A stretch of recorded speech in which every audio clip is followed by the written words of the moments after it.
कन्हैया, अरे सारा जीवन तू मुझसे झूठ बोलता चलाया और आज भी मेरा पोता जब बड़ा सुर के कैद में फिर भी दाऊ से झूठ बोलता है। हे दाऊ भैया, ये कन्हैया आपसे कुछ झूठ नहीं बोल सकता है। अगर आप जानना चाहते हो देव ऋषि नारद दरबार के मध्य क्यों आए हुए थे, अपना पोता अनिरुद्ध इस समय शोणितपुर नरेश बाणासुर की कैद में है। इसी संदेश को बतलाने के लिए देव ऋषि नारद दरबार के मध्य आए हुए थे। क्या कहा कन्हैया? इस समय हमारा पोता शोणितपुर नरेश बाणासुर की कैद में? हाँ दाऊ भैया, इसलिए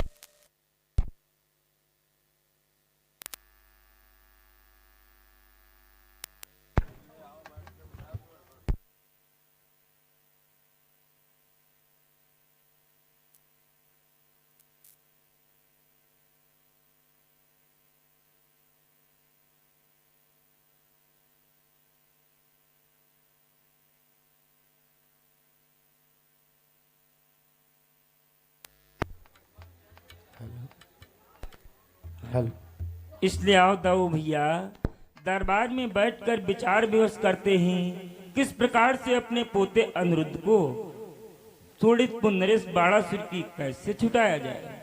वाह कन्हैया वाह!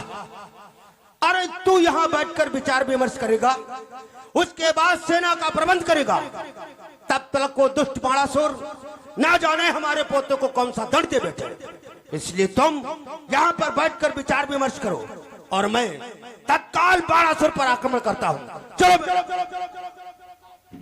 जाओ दाऊ भैया, शायद तुम्हें ये नहीं मालूम है शोणितपुर नरेश बाणासुर भगवान भोलेनाथ का वरदानी है। आप उससे युद्ध में पार नहीं पाओगी, इसलिए चलो मैं आपके पीछे शीघ्र आ रहा हूँ।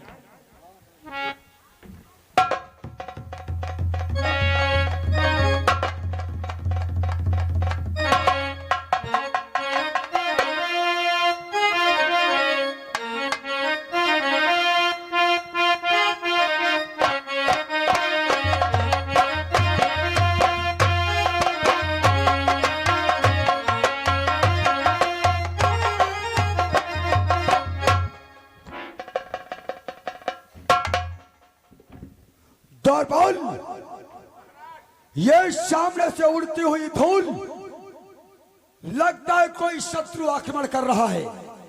सावधानी से रहो, अस्त्रों शस्त्रों को सुसज्जित रखो। अच्छा तो का करी हम महाराज, का करी कर सके जी? हाँ खाली हाथ है यार। अच्छा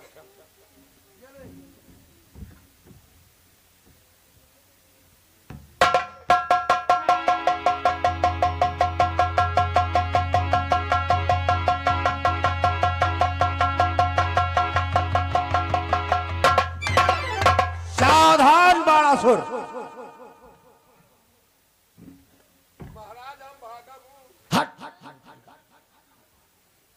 कौन? मुझे नहीं पहचाना? मेरा नाम बलराम है। बलराम? अरे बलराम को तो द्वारिका में होना चाहिए, यहाँ शोणितपुर में क्या करने आए हैं? शोणितपुर में क्या करने के लिए आए हैं? तुमने हमारे पोते को अपने कारागृह में बंदी कर रखा है। सलामती तुम्हारी सी में है, हमारे पोते को कारागृह से मुक्त करो। ओ, एक चोर को छुड़ाने के लिए दो चोर आए हैं। तुम्हारा पोता चोरी करने हमारी पुत्री उषा के कक्ष में आया, बंदी किया गया, और तुम कह रहे हो कि छोड़ दूं? चुपचाप वापस चले जाओ, अन्यथा तुम दोनों को भी कारागार में डाल दूंगा। सावधान बाणासुर, हमारा पोता तुम्हारी पोती के सैन्य कक्ष में मिला बेटी की, ये तो तुम्हारे लिए शर्म की बात है। अरे तुम्हें चुल्लू भर पानी में डूबकर मर जाना चाहिए। खामोश! बलराम, अगर भुजाओं में बल है तो बलपूर्वक अपने पोते को छुड़ा कर ले जाओ, अन्यथा कारागार में डाल दूंगा। साधा ठीक है, यदि तुम्हारी यही इच्छा है बेटा प्रद्युम्न, तत्काल आक्रमण करो।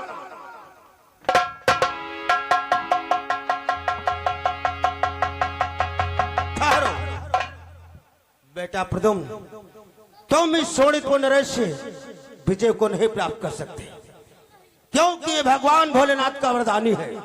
इससे स्वयं मैं निपट लूंगा। तैयार हो जाओ।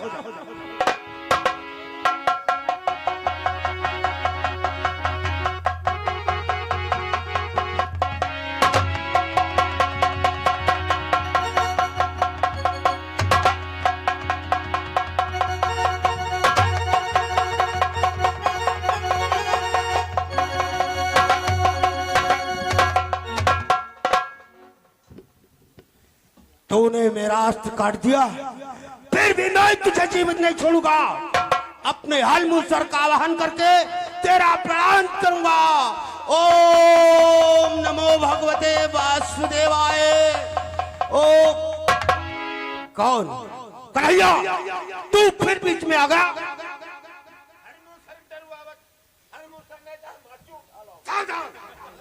ठहर जाओ दाऊ भैया, अगर आज आप इस प्रकार से हल और मूसर का आवाहन करोगी तो इस सारी सृष्टि का विनाश हो जाएगा।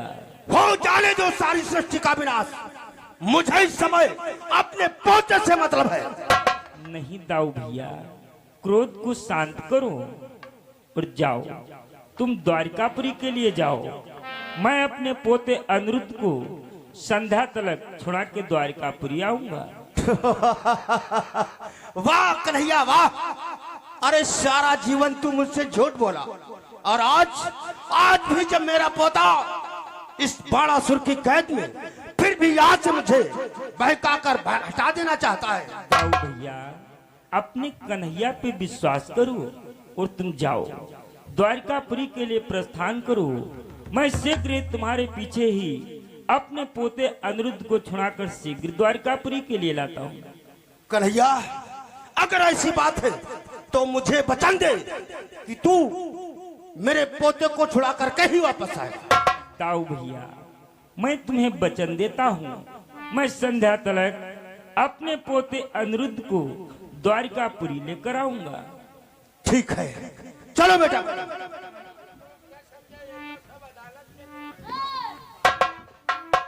द्वारपाल, देखा, एक चोर को छुड़ाने के लिए द्वारिकापुरी से कितने चोर आ रहे।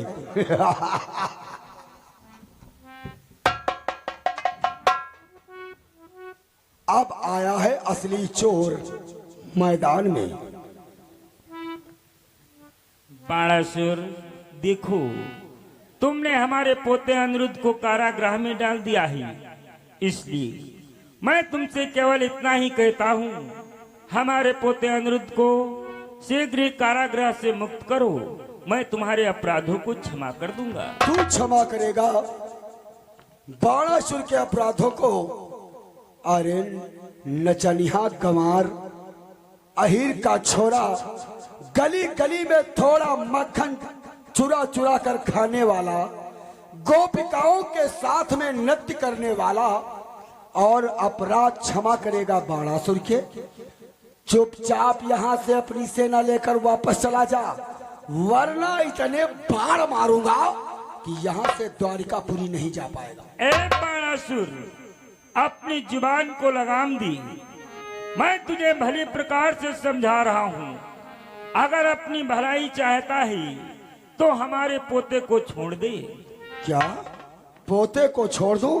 तो सुन ग्वाले, बात अगर पोते को छोड़ने की है तो सुन ग्वाले, यह शोणितपुर राजधानी है, कुछ यहाँ तेरा अधिकार नहीं, कुछ यहाँ तेरा अधिकार नहीं। छोड़ दो तुम्हारे पोते को, हरगिज मुझको स्वीकार नहीं।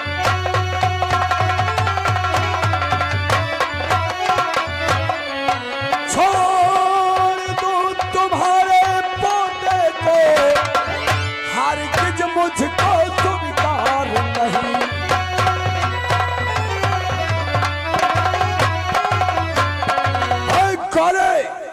ये शोणितपुर राजधानी है, कोई द्वारिकापुरी नहीं जहां पर तू शासन दिखाएगा। यहाँ पर तेरा कोई अधिकार नहीं। रही बात पोते की, तो उसे ना तो छोड़ा है और ना छोड़ने का ख्याल आएगा।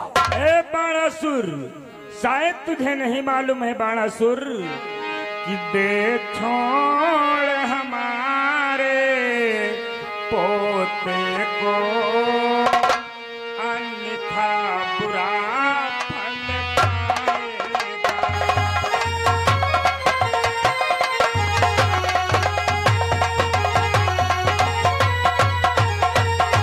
कि दे छोड़ हमारे पोते को, अन्यथा बुरा फल पाएगा। द्वारिकाधीश के हाथों ही बाणासुर मारा जाएगा।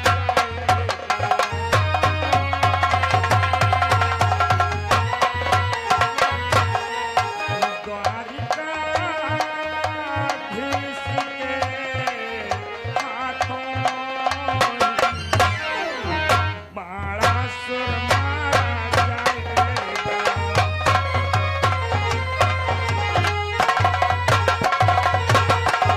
ए बाणासुर, अगर अपनी भलाई चाहता है तो शीघ्र ही हमारे पोते को छोड़ दे, इसी में तेरी भलाई है। अब भी मैं तेरे अपराधों को क्षमा कर दूंगा। अपराधों को क्षमा करेगा? अरे क्षमा तुम मुझसे मांग, मेरे पैरों में नाक रगड़ कर घिस। हो सकता है दया आ जाए तो तेरे पोते को छोड़ दूं, वरना पोते के साथ साथ तुझे भी कारागार में डालूंगा। ए बाणासुर, अपनी जुबान को लगाम दे। शायद तुझे ज्ञात नहीं है, लगे निशाने पे जाकर उसी को तीर कहते हैं। आन पे जान जो दे दे उसे अहीर कहते हैं। अरे मत जगा कर खेल तुम मेरे जुनून से, मत जगा कर खेल तुम मेरे जुनून से। नहला दूंगा तुझको यहाँ तेरे ही खून से। बाणासुर, ये तो समय ही बतलाएगा कौन किसे किसके खून से नहलाता है। तो चल ग्वाले, नचनिया गंवार, सुना है गोपिकाओं के साथ बहुत ठुमके लगाए हैं। लगा, अरे 2-4 ठुमके लगाकर मुझे भी दिखा। ए बाणासुर, अगर तू मेरे पोते को ऐसे नहीं छोड़ेगा तो ठीक है, युद्ध के लिए तत्पर तैयार हो जा।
बाणासुर कहाँ भाग रहा है?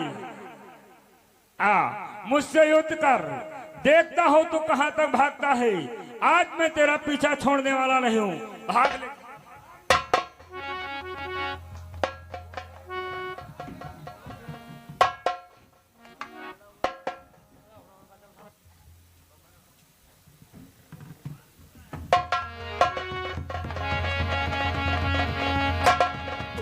भोलेनाथ प्रकट हो, भोलेनाथ रक्षा करो, भोलेनाथ रक्षा करो।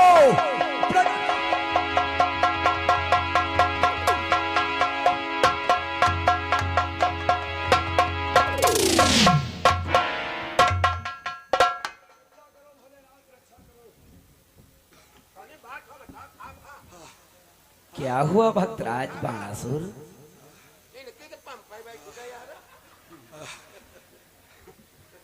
भोलेनाथ, एक शक्ति से मेरा युद्ध हो रहा। आपने कहा था मुझ पर कोई संकट आएगा तो आप मेरी रक्षा करेंगे। रक्षा ही नहीं, आवश्यकता आने पर मेरे पक्ष में होकर युद्ध करेंगे।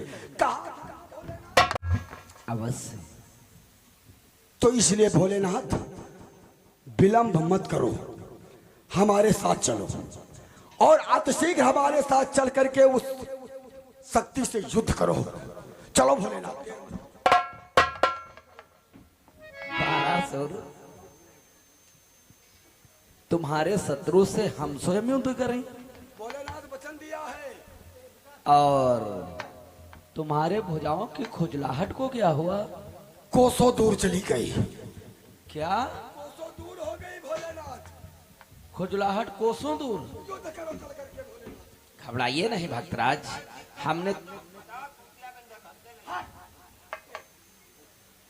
हमने तुम्हें वचन दिया है, उसे अवश्य निभाएंगे। चलो उस शक्ति के सन्मुख हमें ले चलो।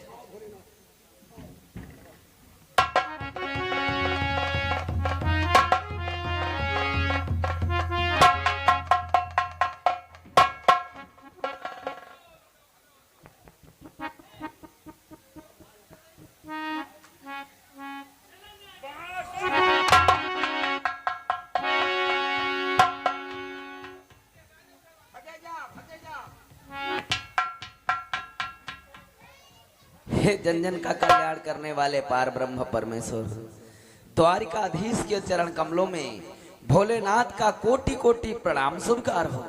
भोलेनाथ की विचरणों में द्वारकाधीश का कोटि कोटि प्रणाम है।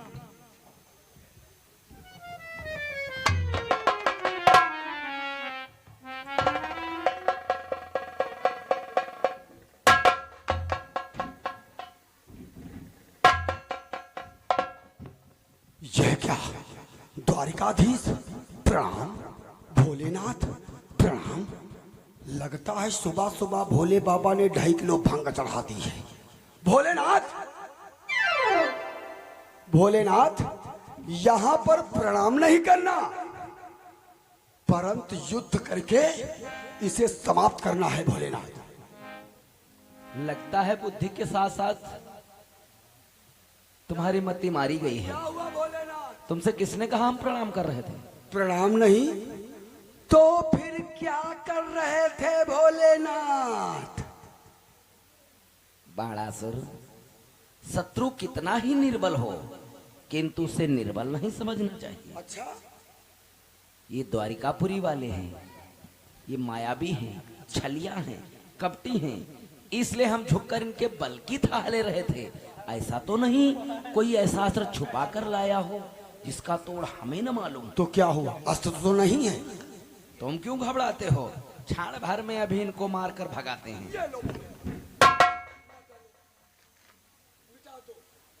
ऐसी बात है तो ये हमारा संहारक त्रिशूल संभालो। द्वारिकाधीश के साथ में जितनी सेना आई है उसका संहार तुम कर दो। जय हो भोलेनाथ की जय हो।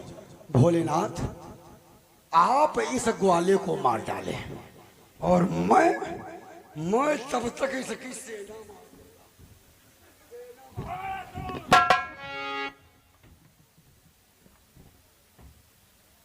हे भगवान भोलेनाथ, आज मैं क्या देख रहा हूं प्रभु? अरे, जिन हाथों में सदैव डमरू अथवा त्रिशूल शोभायमान होता था, आज उन्हीं हाथों में धनुष बाण। ये मैं क्या देख रहा हूं भगवान? इसका क्या कारण है? हे जन जन का कल्याण करने वाले पार ब्रह्म परमेश्वर, आपसे क्या छिपा है? आप तो तन की भी जानते हैं, मन की भी जानते हैं, फिर भी आप हमसे पूछ रहे हैं कि हमारे हाथ में ये धनुष बाण क्यों है? हाँ भोलेनाथ, आप पूछ ही रहे हैं तो अवश्य बतलाएंगे, क्योंकि समस्त भक्तों में से शोणितपुर नरेश बाणासुर हमारा अनन्य भक्त है। मैंने उसे वचन व वरदान भी दे रखा था, संकट की घड़ियों में जिस भाव से वो चाहेगा हमें याद करेगा, उसी भाव से हमें उसकी सहायता व मदद करनी होगी। युद्ध स्थल में आवाहन किया तो स्वाभाविक है ये धनुष बाण संभालना। धन्य हूँ भगवान, मैं समझ गया तुम्हारे वचनों को। आज आप अपनी भक्त की रक्षा के हित के लिए